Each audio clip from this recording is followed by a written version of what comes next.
Hi, physics. In this video, I'm going to be explaining how to write an evidence-based explanation for our class. So the summary table is actually a really good thing to look at when you're writing your evidence-based explanation, because there are several different pieces that you needed to include. And I hope that you notice that the title of the assignment is called evidence-based, right? So this means that any part of the explanation that you make, you need to back up with evidence, right? You're basing your explanation in the evidence that you've collected in class. So let's start off with the Airpuck lab that we did, and let's see how the different pieces connect together. So let's say that you feel most comfortable with the concept of Newton's first law. So we're going to write down Newton's first law. Okay. And so you're going to explain what that means, because your audience is someone who doesn't know anything about the physics behind our rocket, nor do they understand the rocket. They haven't done the labs that you have. So you're going to explain Newton's first law. You're going to tell them, write that normal sentence that everyone kind of memorizes. An object in motion stays in motion unless acted on by an outside force. So you'll say that. And then you'll also kind of explain it in your own words. You'll see what occurred. Now, there's a couple of ways that you can explain Newton's first law. You can talk about the lab itself. So if you want to expand on Newton's first law, you can say, hey, we saw things happen in the Airpuck lab. Okay.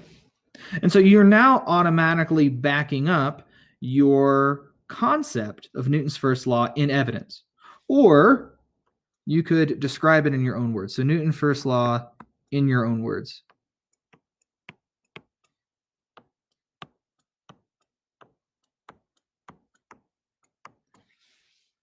Actually, let's spread that out so we can see that a little better. Okay. So I'm making this kind of flow chart for you so that you can see how you can move around with the different pieces. So if you describe it in your own words, you haven't mentioned the lab yet. So the next thing you could do is to mention that you learned about all of this in the Airpuck lab.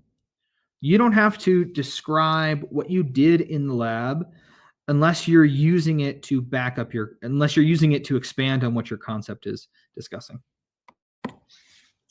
And then the last thing is to connect this to the driving question. So this is going to be explaining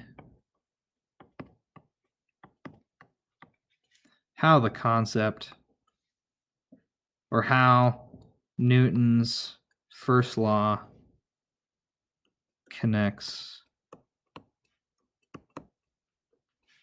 to the rocket launch.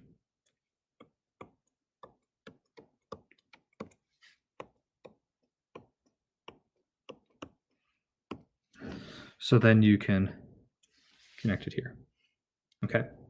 So there's a couple of ways you can write it. And this isn't the only way that you can write your evidence-based explanation, but this is just a couple of ways that you can do this. Now, at a minimum, notice that you should have about 4 sentences per concept, right? So you mention Newton's first law, then you talk about the Airpuck lab. That would be another sentence, or you could describe it in your own words and then talk about the Airpuck lab and then explain how Newton's first law connects to the rocket launch. Now, if you use the summary table verbatim, you have not really done any work.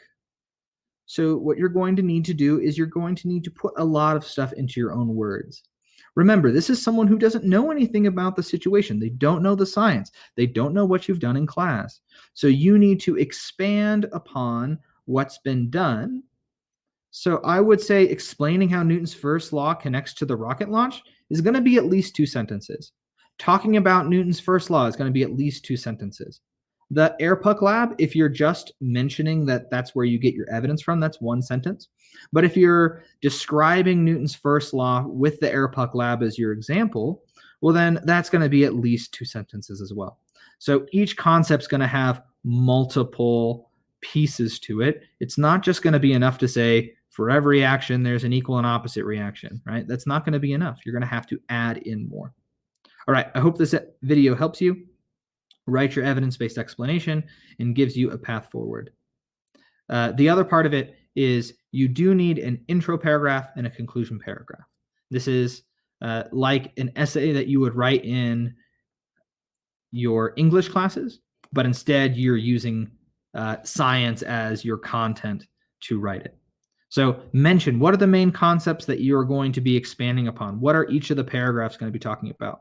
Think about your thesis statement. All right, I hope this helps you, and I will see you guys next time.